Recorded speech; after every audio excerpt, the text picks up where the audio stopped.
Okay, hello everyone. I'm going to today show you how to make an interactive story using Moodle's lesson activity. Okay, so I'm going to go to my course, which is here, where I am going to make the lesson activity. As always, I need to turn editing on. Okay, so I can now edit my course, and I'm going to go down to where I want to add the activity, and I'm going to choose lesson activity. Okay, so I'll call this test interactive story. I'm not going to bother with the description. Grades. I like to divide my interactive stories into chapters and have 10 marks for each chapter, but that's entirely up to you.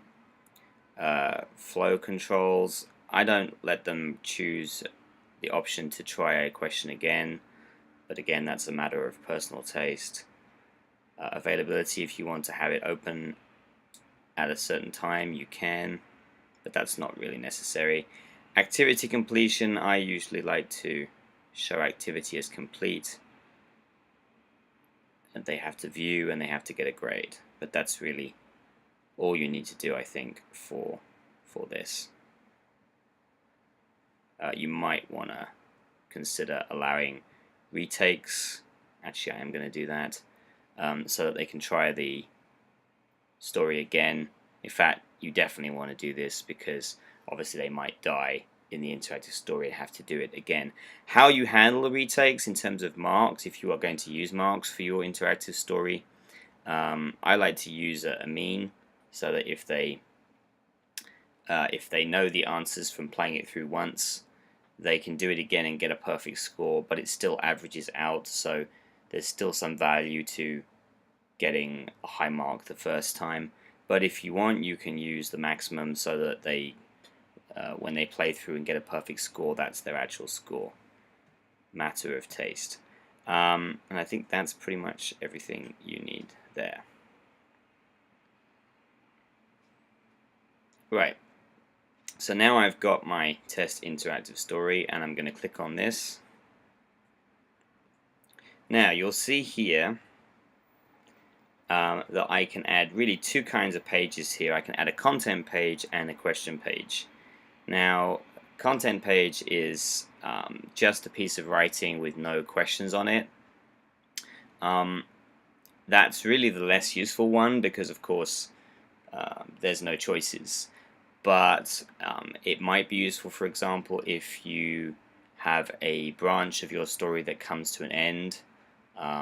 You might want a content page there. At the end of a chapter, for example, you might want a content page, but you don't have to. There are ways to have someone die by putting the result of the character's actions in the feedback section of the question page. So you can pretty much do everything just with question pages if you're clever. When I first started doing these interactive stories using Moodle, yeah, I used lots of content pages for the different branches, but actually now I tend to use almost always question pages because it's a bit more efficient. Okay, right, so the first thing I'm going to add, I am going to add a question page. The question page is what makes the story interactive and non-linear. If you do have a lot of linear sections to your story, then yes, you might want to have a bunch of content pages, and the content page at the bottom, it just says next page, next page. Okay, let's put a content page at the start so you can see what's happening. Now, I like to give each section of the story its own name. Okay, I'm going to write a story about a vampire's castle, so I'm going to call this the castle. And here we go, is where I get to start to write.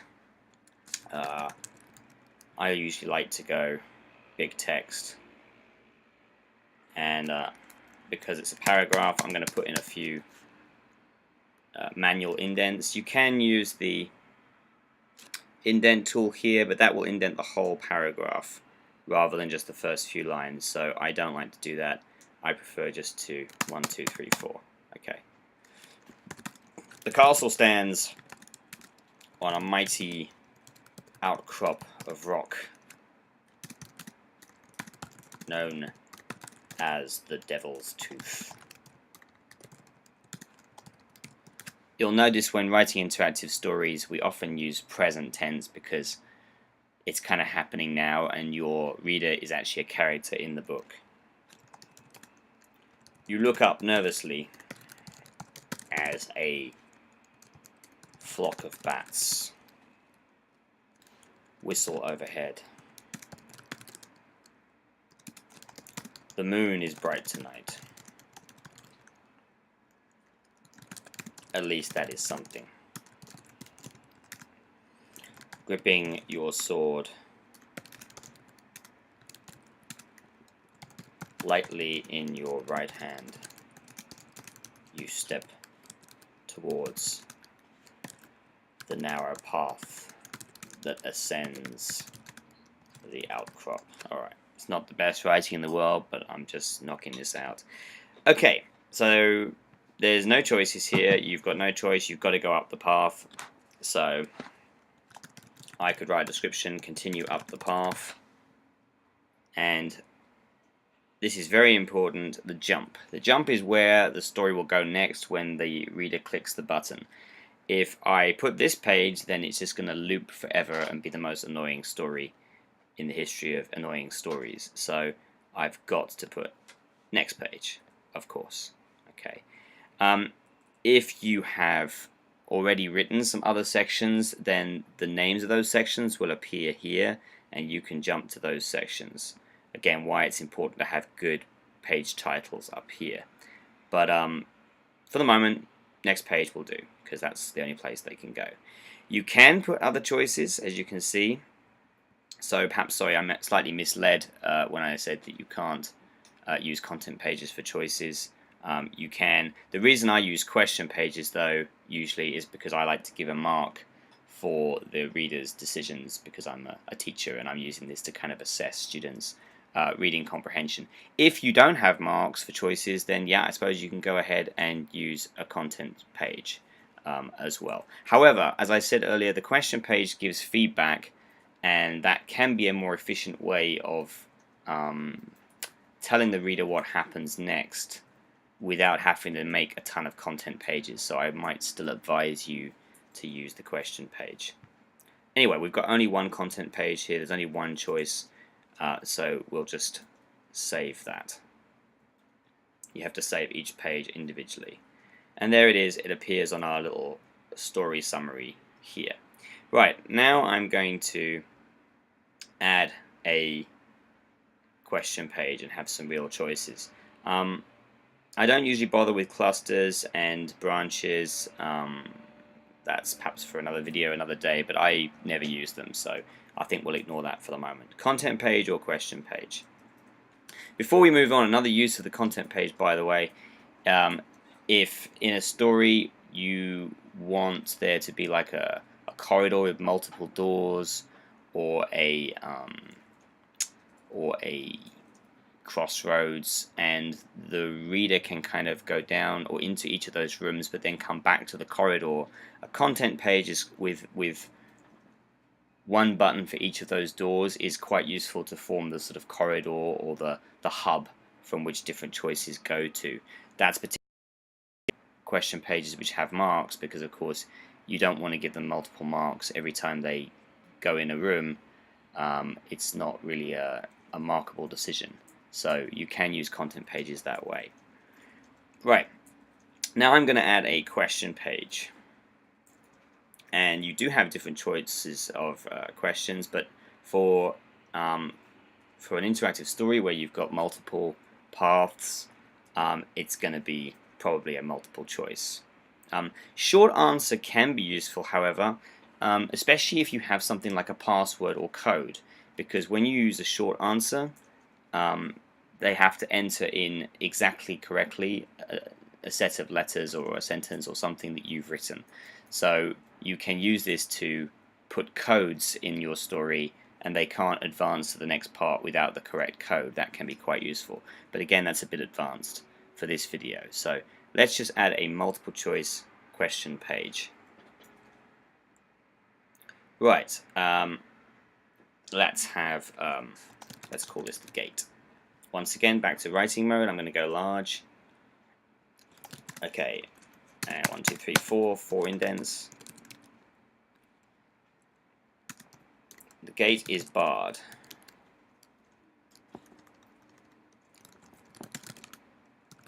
Okay, presumably barred from the other side. The doors are massive and old, and you do not think you can force them open. There is a path to the left of the gate running around the side of the castle to the right.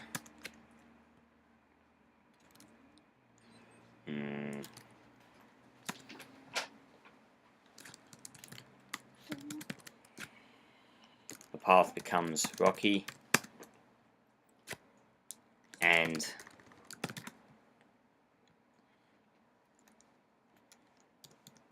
looks hard to climb. Alright. So now the question. What will you choose to do now? Okay, now I like to put marks in my stories, but you don't have to. Okay, I'm going to say 2 marks for the best answer. Right, now I've got my choices. Well, I've already laid out my choices there. I like to usually have 4 choices, but there's obviously 3 here. I could add 1 more maybe. Okay, so obviously force the gate. Attempt to force the gate. You see here I've sort of suggested what might be a good idea and what might not be a good idea. I've said that forcing the gate open is going to be difficult. I've said that there's a path to the left. I've said that the path to the right is rocky and looks hard to climb. So I've given the readers some advice, although of course they can choose to ignore it. Right.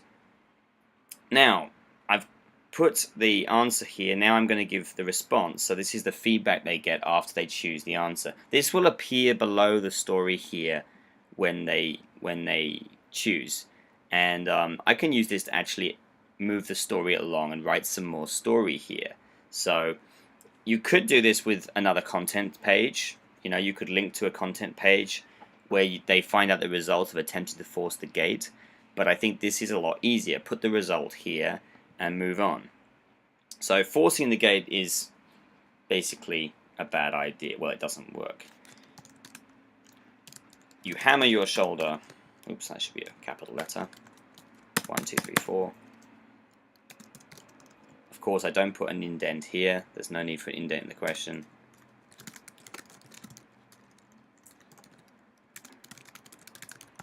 You hammer your shoulder against the gate repeatedly.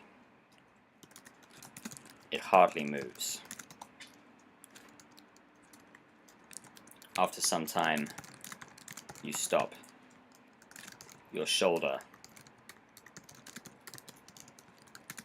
badly bruised.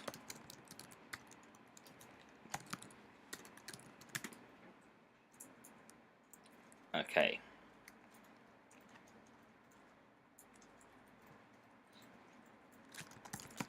You decide to take the left path after all. Alright, now I've removed the reader's choice and put them on the right. And I like to tell them, because it doesn't automatically tell them what their marks are, I'm going to write down how many marks and make sure that this matches. You must enter the marks here so the system knows to give them 0 marks. Right, second choice, left path.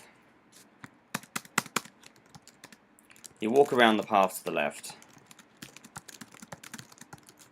After some time, you come to a small what should we call it? Small door set into the wall of the castle.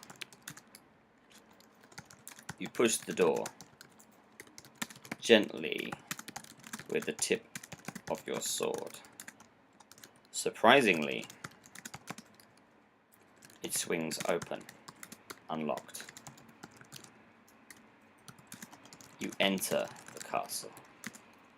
Right, so this was the success, but this may not have been the most successful. Because actually, if you had tried, and I must make sure my jumps, oh, see, I've forgotten. Next page is sometimes the first option, it will already select next page, but this one will be this page. Remember, if you don't change to next page, it will just loop forever. So, oh, look, I've put it in the wrong place. I've put the response in the answer. So I've got to put that here. Copy, paste. Right, the answer, of course, should be the left path. Go along the left path. Alright, and answer 3. Climb the rocks. Actually, I've changed my mind. I'm going to make this a 1-mark question because I want to show you a kind of how to end the story with a death. So, okay, that's 0 marks. This is going to be 1 mark. And this one is going to be death. Climb the rocks to the right.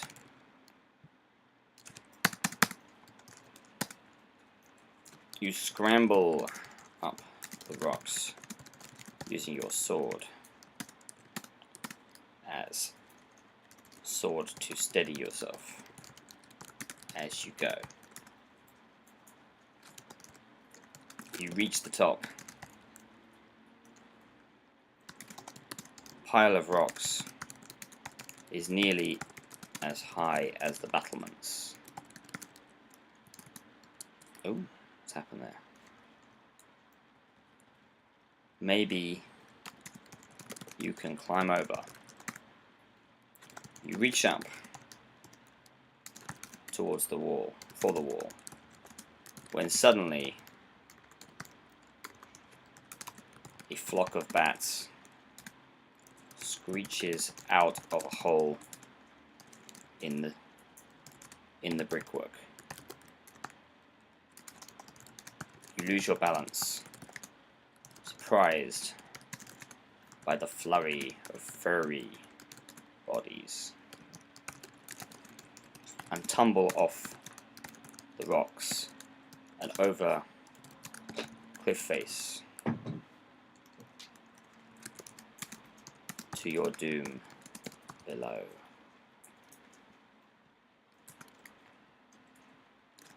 Your adventure is over. Now I give them a little instruction here. They've died. Now end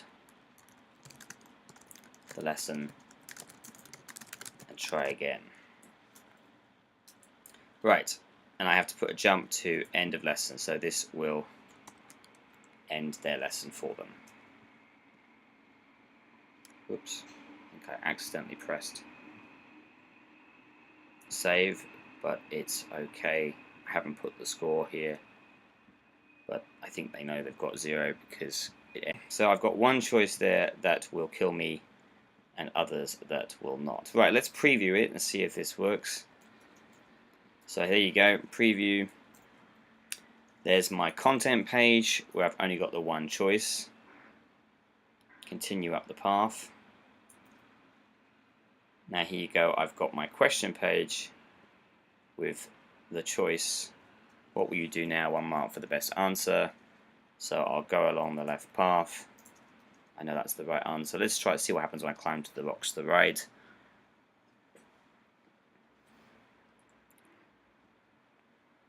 Submit. There we go. You see the feedback is here. So I find out what happens to me end of lesson reached. There you go, and they can now try again because they've died. One more thing I want to show you again is that now that I have more than one section, the jumps. You see the name of the pages has appeared in the jump. This is very important. Sometimes you don't want to just put next page because there are the story is branching into multiple different paths, so you can choose which page this answer will jump to. But like I say, I encourage you, just to save time, to put the immediate result of each choice into the response, and you can use this to advance the story rather than creating a new content page for the result, because that's quite a lot of work, and you need to make sure then that all the jumps match your correct content pages. So I've kind of stopped doing that now. Okay, so let's just make sure they're all, yeah, end of lesson, next page, that's absolutely fine. And there you go. So this is just a very simple example of how you can create an interactive story. This can, of course, get much bigger, and it can balloon into something quite huge if you wish. But I would advise always, like the way that designers create computer games, don't create too many choices. Try to always bring the hero back to key points in the story. Otherwise, it can become a bit out of control. Okay. Happy Moodling, and I hope that was useful, and you know now how to create an interactive story. Bye now.